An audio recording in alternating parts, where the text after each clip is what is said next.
आता तुम्हाला जी माहिती सांगणार आहे त्यापूर्वी तुम्हाला सूचना आहे, तुम्ही आपापसात जर बोलाल, चुळबुळ कराल, तुम्ही जरा जरी हळू बोला तर मला ऐकायला येतं. मी सुद्धा शिक्षक आहे. तुम्ही जर बोलायला लागला तर मी माहिती माझी थांबवणार. मी जी तुम्हाला माहिती सांगणार आहे तुमचे कुठलेही इतिहासाचे शिक्षक किंवा कुठलेही शाळेचे कॉलेजचे शिक्षक तुम्हाला सांगू शकत नाहीत, कारण त्यांनाच ती माहिती नाहीये. त्यामुळे तुम्ही आपापसात बोलू नका. शिक्षकांची जबाबदारी विद्यार्थ्यांना शांत बसवा. मी अन्यथा माझी माहिती सांगायची थांबवणार आहे जिथल्या तिथं. त्यामुळे आपापसात बोलणं, चुळबुळ नको अजिबात. आपल्या समोर जी शस्त्र दिसत आहेत ही शिवकालीन, शिवपूर्वकालीन आणि शिवोत्तरकालीन या सगळ्या कालखंडातली आहेत. अर्थातच शिवाजी महाराजांच्या काळातली सुद्धा आहेत, त्यांच्या आधीच्या काळातले आणि त्यांच्या नंतरच्या काळातली सुद्धा आहेत. या शस्त्रांमध्ये काही मराठ्यांची शस्त्र आहेत, मुघलांची आहेत, आदिलशाहीची आहेत, निजामशाहीची आहेत, डच, इंग्रज, पोर्तुगीज, अफगाणी, इराणी, इंग्रजांची, या सगळ्या प्रकारांची याच्यामध्ये शस्त्र आहेत. याच्यामध्ये जी शस्त्र आहेत, मराठ्यांची शस्त्र ज्यांना म्हटलं जातं, त्या मराठ्यांच्या शस्त्रांच्या बद्दल आपण समजून घेऊया. मुळात मराठे म्हणजे ही जात नाही,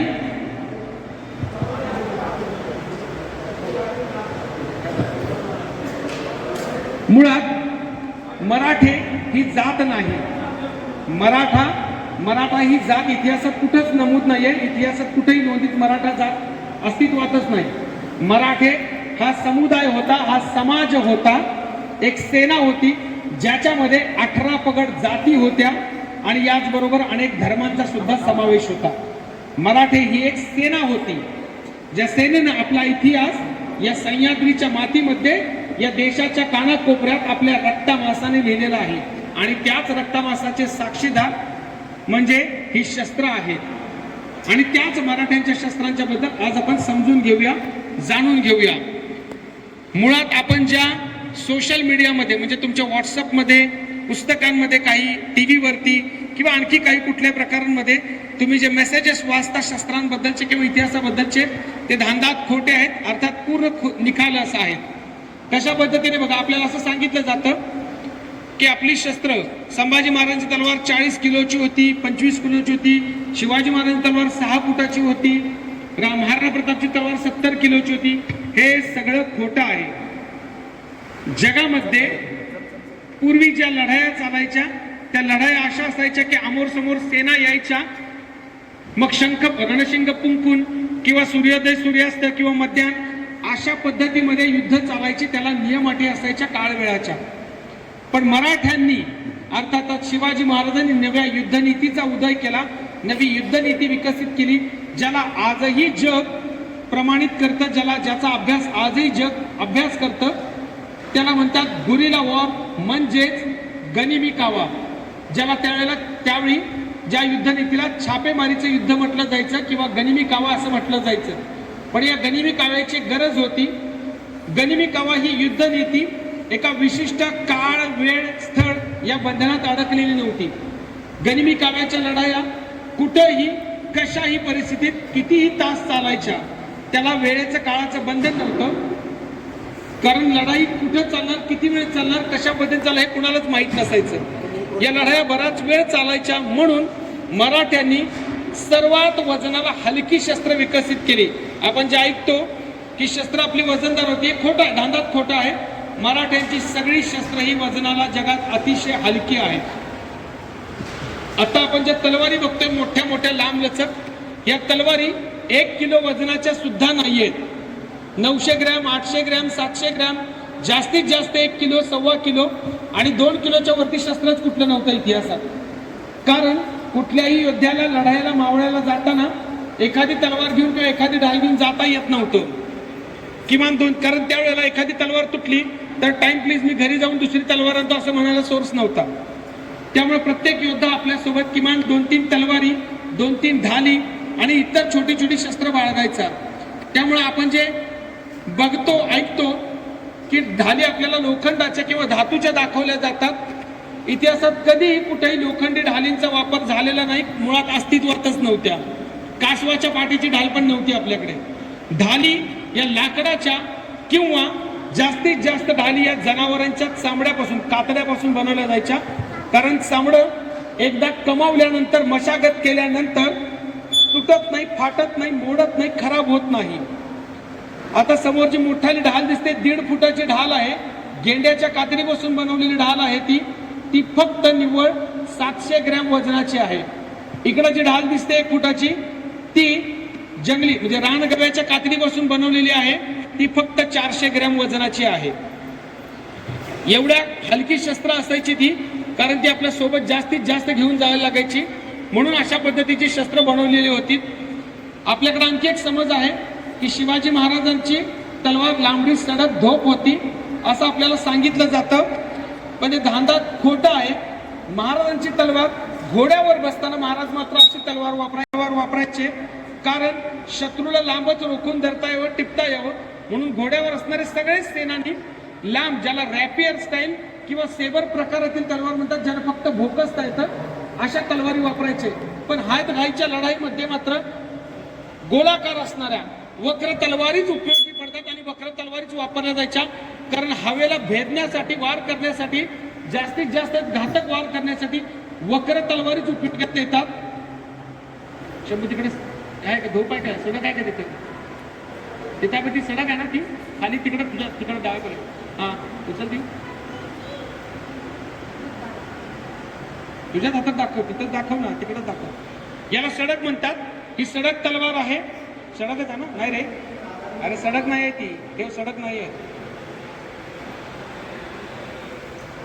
थांब घेतली काका, हा तू इकडे दाखव, काका तिकडे दाखव. याला सडक म्हणतात. ही सडक तलवार आहे. ही तलवार घोड्यावर वापरायची तलवार आहे, घोड्यावरून चालवायची तलवार आहे. हिला सडक तलवार म्हणतात, म्हणजे हातात घालते अशी तलवार पकडली जाते. त्याला जे मूठ आहे त्याला मराठा मूठ किंवा मुलेर मूठ असं म्हटलं जातं. मुलेर प्रांतात या मुठी बनवल्या गेल्या पहिल्यांदा, म्हणून त्याला मुलेर मूठ किंवा मराठा मुठी मराठ्याने विकसित केल्या, म्हणून या मुठीची तलवार म्हटलं तर मराठा मुठीची. आपल्याकडे एक समज आहे की याला जी परज आहे, याला जे शिल्ड आहे, दाखव विधे, मी सांगतोय दाखव पुढं, मी सांगतोय ते दाखव पुढं. याला जी परज आहे ती परज, त्याला परज असं म्हटलं जातं. आपल्याला असं सांगितलं जातं की बोटांच्या संरक्षणासाठी अशा परस बनवल्या गेल्या. चुकीचं आहे.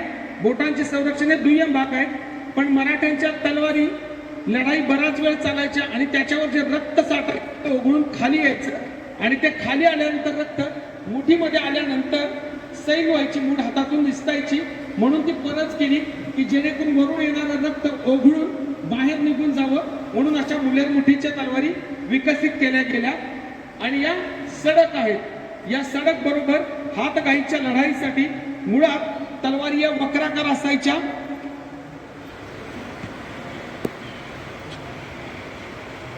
तलवारी अशा असायच्या वक्राकार, जेणेकरून त्या चालवायला सोप्या पडाव्यात, अशा असायच्या तलवारी. वार याचे किती फिरवता येतात, तुम्हाला पटापट वार फिरवता येतात. जड तलवारींचे वार फिरत नाहीत. जड तलवारी कधी इतिहासात नव्हत्या, त्या सगळ्या वजनाने हलक्या होत्या, त्यामुळे जास्तीत जास्त घातक वार आणि बराच वेळ लढाई करता यायची.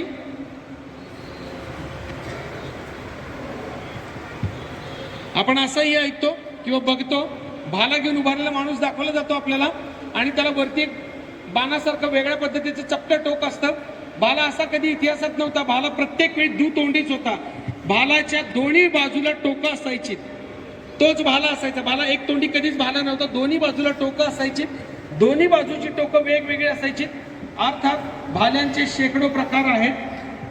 पहारेकऱ्याचा भाला वेगळा, लढाईचा भाला वेगळा, घोड्यावरून चालवायचा भाला वेगळा, हत्तीवरून चालवायचा भाला वेगळा, हवेत मारा करायचा भाला वेगळा, पाण्यामध्ये चालवायचा भाला वेगळा, भोसकून मारायचा भाला वेगळा.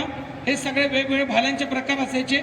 इथं बरेच वेगवेगळ्या प्रकारची भाल्यांची टोकं, ज्याला भाल्यांची फळं असं म्हणतात, इथं भाल्यांची फळं बरीच तुम्हाला दिसतील. इथं कट्यारी सुद्धा आहेत. काही मराठा कट्यारी आहेत, काही मुघल कट्यारी आहेत. या बाजूला इथं दिसत आहेत मराठा कट्यारी आहेत. या इथं आहेत मराठा कट्यारी, ह्या 5. त्याच्या बरोबर इकडे त्या मुघल कट्यारी आहेत. इथं मुघल कट्यारी आहेत आणि खालच्या बाजूला या निजाम कट्यारी आहेत. त्यांना निजाम कटार किंवा हैदराबादी कटार लोक म्हणतात त्याला. या वेगळ्या प्रकारच्या कट्यारी आहेत. इथे काही मुघल तलवारी, राजपूत तलवारी किंवा अनेक जाट पद्धतीच्या, खालसा पद्धतीच्या वेगवेगळ्या तलवारी इथं आहेत. आपल्याला इथे समोर 2 शस्त्र दिसत आहेत विचित्र पद्धतीची. याला गुर्ज असं म्हटलं जातं. हत्तीच्या मस्तकावर किंवा हत्तीच्या गंडस्थळ फोडण्यासाठी, घोड्याच्या मुंडक्यावर मारण्यासाठी किंवा शत्रूचं चिलखत भेदण्यासाठी या शस्त्राचा उपयोग व्हायचा. पुढची जी तुकडी असायची सैन्याची ती गुर्ज घेऊन असायची. चिलखत भेदल्यानंतर मागच्या फळीला त्यांना मारता यावं म्हणून त्यासाठी या गुर्जाचा उपयोग केला जायचा. त्यानंतर आपल्याला इथं दोन वेगळ्या पद्धतीच्या तलवारी दिसतात बघा. इथं दोन तलवारी आहेत वेगळ्या, मगरी तोंडीच्या तलवारी आहेत. याला जुल्फिकार असं म्हटलं जातं. औरंगजेबाचं सगळ्यात आवडतं शस्त्र. औरंगजेबाला वेगवेगळ्या पद्धतीने लोकांना क्रूर पद्धतीने मारायला आवडायचं, शिक्षा द्यायला. त्यामुळे तो नेहमीच वेगवेगळ्या शस्त्रांची निर्मिती करत होता. पण ती क्रूर असायची, घातक आणि वजनदार असायची. ती लढाईची शस्त्र नव्हती. याचं नाव जुल्फिकार असं आहे कारण औरंगजेबाच्या एका मुलाचं नाव, लाडक्या मुलाचं नाव त्याच्यात जुल्फिकार होतं, म्हणून त्याने त्याचं नाव जुल्फिकार असं ठेवलेलं त्या शस्त्राचं नाव. इथं आपल्याला काही चंद्राकार वस्तू दिसत आहेत बघा, गोल अशा वक्राकार वस्तू दिसत आहेत इथं आपल्याला. या कुऱ्हाडी आहेत, यांना चंद्राकार कुऱ्हाडी म्हणतात. आपण जे आता कुऱ्हाडी बघतो त्या कुऱ्हाडी लाकूड तोडायच्या किंवा कष्टकऱ्यांच्या कुऱ्हाडी आहेत. युद्धाच्या किंवा वधाच्या कुऱ्हाडी ह्या अशा पद्धतीच्या असायच्या. आता बघतो त्या कुऱ्हाडी युद्धाच्या नाही आहेत, या बघतोय आपण त्या कुऱ्हाडी युद्धाच्या आहेत. तुम्हाला चारही बाजूला काही बंदुका दिसतील लहान मोठ्या. या सगळ्या बंदुका ठासणीच्या आहेत. तोफांच्या नंतरचा प्रकार आहे. तोफांच्या नंतर या बंदुकांचा शोध लागला. आपल्याकडे एक जुनी म्हण प्रचलित आहे की दुसऱ्याच्या खांद्यावर ठेवून गोळी नाही चालवायची. याचा अर्थ असा होता की त्या बंदुका ज्या होत्या सुरुवातीच्या कालखंडातल्या त्या किमान 12-15 फूट लांब असायच्या. त्या एकट्याला चालवायला शक्य नसायचं. पुढे दोघं जणांनी ते खांद्यावर बंदूक धरायची आणि पाठीमागून एकाने ते चाप ओढायचं निशांचीने. त्यामुळे मागून कोण बंदूक चालवतं हे कळायचं नाही, म्हणून असं म्हटलं जातं की दुसऱ्याच्या खांद्यावर ठेवून गोळी मारायची नाही, वस्तुस्थिती आहे. अशा पद्धतीच्या बंदुकांच्या नंतर मग छोट्या बंदुकांचे शोध लागला. या छोट्या बंदुका ज्या पण ठासणीच्याच आहेत, त्यामध्ये कारतूस किंवा गोळी नसायची, तर त्याच्यामध्ये दारूगोळा ठासून भरला जायचा आणि धातूचे तुकडे भरले जायचे आणि त्यानंतर त्या बंदुका चालवल्या जायच्या. इथं तुम्हाला काही बॉम्ब सदृश वस्तू दिसत आहेत काहीतरी. ते बॉम्ब नाही आहेत तर ती गडांची वाड्यांची कुलप आहेत. ती कुलप कधी तोडता येत नव्हती आणि जरी हातात किल्ली दिली तरी उघडता येत नव्हती. अशा पद्धतीची ती गडांची कुलप आहेत. आपण दांडपट्टा शस्त्र, आपण दानपट्टा म्हणतो, पण दानपट्टा कधीच अस्तित्वात नव्हता. दांड आणि पट्टा ही दोन वेगवेगळी शस्त्र अस्तित्वात होती. एका हातामध्ये पट्टा असायचा आणि दुसऱ्या हातामध्ये दांड असायचा आणि तो एकत्रितपणे चालवला जायचा, म्हणून दांडपट्टा असं म्हटलं जातं. दान नव्हे, दांडपट्टा. पट्टा शस्त्र पट्टा हे शस्त्र अशा पद्धतीने असतं, तलवारीपेक्षा थोडंसं लवचिक असतं, पण दुधारी आणि लांब असतं तलवारीपेक्षा. आणि आपण जे चित्रपटांमध्ये बघतो वळवळणारं स्प्रिंग सारखं पाहत असतं, तो पट्टा नव्हे, ते शस्त्र कलरी आहे. ते मराठ्यांचं शस्त्र नव्हे. याचा नंतर अलीकडच्या काळात उदय झालाय. ते मुळात शस्त्र इतिहासकालीन नाहीये, त्याला कल्लरी असं म्हटलं जातं. केरळचं शस्त्र आहे. पट्टा असा असतो ज्याच्यामध्ये आपल्या हाताचं संरक्षण बोटापासून मनगडापर्यंत केलेलं असतं, त्याला पट्टा म्हटलं जातं. पट्टा हे शस्त्र दुधारी आणि अत्यंत घातक असं शस्त्र आहे. म्हणून आपल्याकडे शब्द प्रचलित आहे की पटाईत. जो पट्टा अतिशय निष्णातपणे चालवतो त्याला पटाईत असं म्हटलं जातं.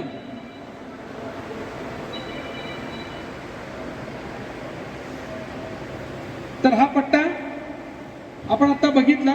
याच्यानंतर काही तोफांचे गोळे आहेत. इथं हे दगडी तोफ गोळे आहेत. तोफांचे विविध प्रकार असायचे आणि तोफ गोळ्यांचे पण विविध प्रकार असायचे.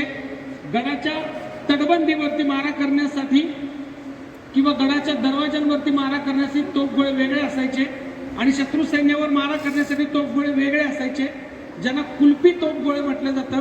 त्या तोफगोळ्यांना आतून पोकळ असायचे, त्याच्यामध्ये दारू ठासून भरली जायची.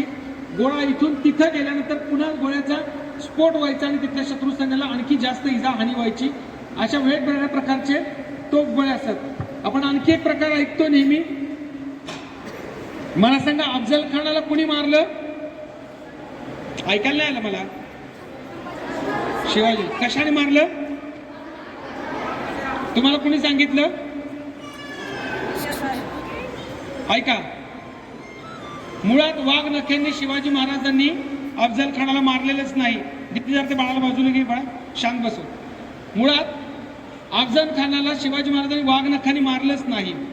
वाघनख आता जे तुम्ही ऐकतायत बघतायत, ज्याच्याबद्दल सगळीकडे आता चर्चा चालू आहे, ही खोटी आहे. ती धातूची वाघनख खोटी आहेत. अशी वाघनख नव्हती. वाघनख होती पण अशी नव्हती. आणि ज्याचा वापर अफजल खानाचा कोथळा काढण्यासाठी झालेला नाही, होऊ शकत नाही. कारण अफजल खान काय असा पोटल्या नव्हता. तो बलशाली बलाढ्य होता, बुद्धिवान नेता होता. तो स्वराज्यात नासधूस करत आला नव्हता. तो थेट विजापूरवरून शिवाजी महाराजांच्या भेटीसाठी वाई मार्गे जावळीच्या खोऱ्यात प्रतापगडावर आता आला होता. आणि ज्या भेटीचं नियोजन 1 वर्ष चालू होतं, ज्याचं नियोजन जिजाऊंनी केलं होतं, 1 वर्ष त्या भेटीचं नियोजन चालू होतं.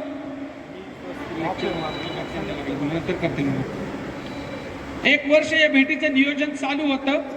आणि महाराजांनी या भेटीसाठी अशा संकल्पना होत्या की अफजल खानाला माहीत होतं की शिवाजी महाराजांना आपण लढाईमध्ये, युद्धामध्ये हरवू शकत नाही. आणि शिवाजी महाराजांना माहिती होतं की आपण द्वंद्व युद्धात म्हणजे समोरच्या दोघांच्या युद्धात आपण अफजल खानाला हरवू शकत नाही. म्हणून याची योजना 1 वर्षभर सुरू होती. अफजल खानाला त्यांना वैयक्तिकरित्या भेटून मारायचं होतं. शिवाजी महाराजांनी हाच मुद्दा हेरून बरेच वर्ष त्यावर 1 वर्ष अभ्यास करून त्याच्यावरती त्याला भेटीचं निमंत्रण धाडलं होतं. तो भेटीला आल्यानंतर महाराजांनी एक अट ठेवली होती ऐन वेळेला. असं आपल्याला सांगितलं होतं की चोरून हत्यार नेलात, असा काही प्रकार केला नव्हता. महाराजांनी त्याची पूर्व परवानगी घेतली होती. मी क्षात्र धर्मीय आहे, माझा धर्म क्षात्र आहे आणि मला माझ्यासोबत माझ्या धर्मानुसार मला एक छोटंसं शस्त्र सोबत बाळगायची मुभा द्या, मी पूर्ण निहत्ता येते. आणि याच्यामध्येच अफजल खान थोडासा गाफील राहिला. छोट्या शस्त्रानं काय होईल असं म्हणून त्यानं हे शस्त्र बाळगायची परवानगी महाराजांना दिली. या शस्त्राला बिचवा किंवा खंजराली असं म्हणतात. हे शस्त्र अशा पद्धतीने हातामध्ये घातलं जातं. एकदा हातात घातल्यानंतर ते शस्त्र काढून घेता येत नाही किंवा निसटून जात नाही. जसं खंजीर किंवा सुरा निसटू शकतो, पण हे शस्त्र निसटून जात नाही. या शस्त्राचा वापर आपल्याला असा करता येतो वेगवेगळ्या पद्धतीनं. आणि अफजल खानावरती वार या शस्त्राने शिवाजी महाराजांनी केले. त्याचं पोट फाडलं, त्याच्यावरती खांद्यावरती छातीमध्ये यांनी भोसकलं होतं या शस्त्रांनी. याला खंजराली किंवा बिचवा असं म्हटलं जातं. आपल्यामध्ये जातीय दुही आणि धार्मिक असंतोष पसरवण्यासाठी आपल्याकडे असं रंग प्रसारित केलं गेलं की शिवाजी महाराज आणि अफजल खानाचं युद्ध झालं आणि अफजल खानाचा कोथळा वाघनखांनी नरसिंहासारखा काढला. असा काही प्रकार झालेला नाही. वाघनख होती पण ती अफजल खानाची पकड सैल करण्यासाठी, त्याला ओरबडण्यासाठी, ओचकारण्यासाठी होती. त्यानं कोथळा निघू शकत नव्हता बाहेर. आणि सगळ्यात महत्वाची गोष्ट, अफजल खानाला शिवाजी महाराजांनी मारलं नाही. अफजल खानाला महाराजांनी भोसकलं, त्याला जायबंदी केलं, पुरतं त्याला नामोहरम केलं होतं. पण तशाही परिस्थितीत ताकदीने बलाढ्य असणारा अफजल खान त्या शामियानातून निसटून स्वतःच्या पालखीत जाऊन बसला होता. आणि ती पालखी भोयांनी गड उतार करायला सुरू केली होती, म्हणजे गडावरून खाली निघाली होती. पण शिवाजी महाराजांच्या 10 अंगरक्षकांपैकी एक जो धाडसी योद्धा होता तो म्हणजे संभाजी कावजी. संभाजी कावजीने धाडसाने जाऊन त्या पालखीच्या भोयांचे पाय कापले, पालखी पाडली आणि त्या अफजल खानाचं मुंडकं छाटलं. कुणी मारलं अफजल खानाला? कुणी मारलं? संभाजी कावजीने अफजल खानाला मारलं. समजलं का? आपल्याला अशा अनेक खोट्या गोष्टींना आपल्याला शिकवल्या जातात, सांगितल्या जातात. खरा इतिहास समजून घ्यायचा असेल तर त्याचा अभ्यास करावा लागेल. नुसत्या वाचनाने इतिहास समजत नाही. अनेक तात्कालीन परिस्थितींचा, भौगोलिक परिस्थितींचा आणि त्यावेळच्या सामाजिक परिस्थितीचा अभ्यास करावा लागतो, तर इतिहास समजतो आपल्याला. धन्यवाद. जय जिजाऊ, जय शिवराय.